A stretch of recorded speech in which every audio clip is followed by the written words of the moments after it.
Have you ever just stopped and looked around at the sheer variety of life on this planet? I mean, from the tiniest germ to a giant blue whale, there are millions and millions of living things. How in the world do we even begin to make sense of it all? Well, it turns out there's a system, kind of like a grand library for everything alive. And today, we're going to figure out how it works.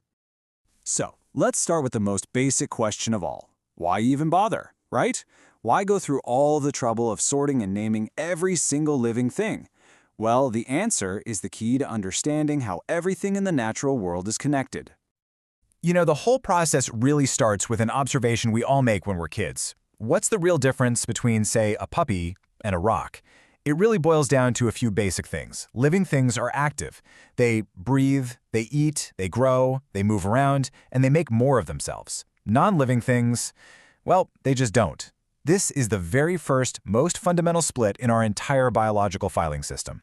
And of course, this whole process has a formal name: classification. Now, this isn't just about making random lists. It's a real scientific method, a super rigorous system for grouping organisms based on what they have in common.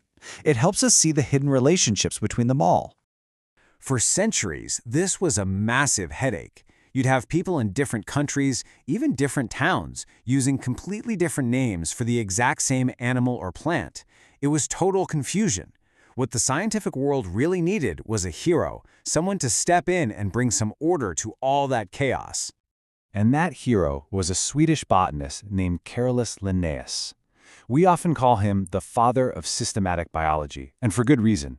He took on the absolutely monumental task of creating one single logical system for organizing all of life. We're talking about a guy who personally named over 10,000 species of plants and animals. Linnaeus had this brilliant two-part mission. First, he wanted to put every living thing into a logical group based on its features. That's the science we call taxonomy. But just as important, he wanted to give every single organism a unique, universal name, and that's the science of nomenclature.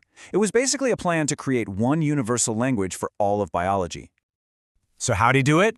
Well, he came up with a system that was so elegant and powerful in its simplicity. It's called binomial nomenclature, which literally just means a two-name naming system. And the core idea is just fantastic. Here it is. Every single organism gets one official scientific name made of two parts that is recognized all over the globe. So no more confusion. Is it a mountain lion, a cougar, or a puma? Doesn't matter. Scientifically, they are all Puma concolor. It's completely unambiguous. And this system works so well because it has really clear, simple rules. The name is always in Latin and written in italics.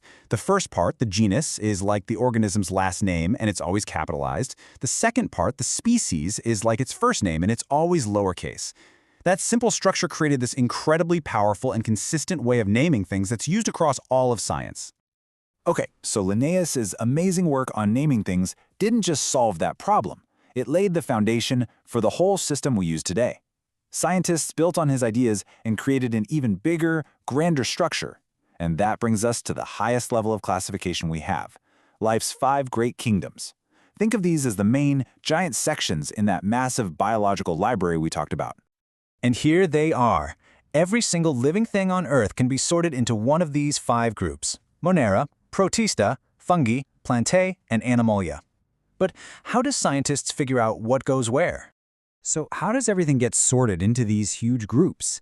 It's all based on a few key things. First, scientists look at cell structure. Is it simple, kind of basic, or is it complex with lots of specialized parts? Then, how many cells does it have? Is it just one single cell, or is it made of many? And finally, how does it get its food?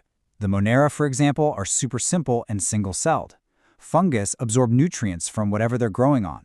Plants, of course, make their own food from sunlight. And animals, well, that's us. We have to go out and eat our food. Okay, so we've got names, we've got groups. But what's the big picture takeaway here? Why does all of this classification really matter? Because it's about so much more than just sticking labels on things. And this brings us right back to one of our first questions. If everyone in your neighborhood calls a certain bird a robin, why on earth bother with a complicated name like Turdus migratorius? It seems like extra work, but there is a crucial reason for it. The reason is simple: clarity. It means a scientist in Japan and a scientist in Brazil can talk about the exact same organism and know they're on the same page. no confusion. But even more powerful than that, this system reveals the family tree of life itself. The names in the groups actually show us the evolutionary relationships, helping us understand how all life on this planet is truly, deeply connected. Which leaves us with a final and pretty fascinating thought. We've done an amazing job organizing the known natural world, but scientists figure there are still millions of species out there we haven't even found yet. So, is our biological library almost complete? Or are we still just writing the first few chapters in the incredible, ongoing book of life?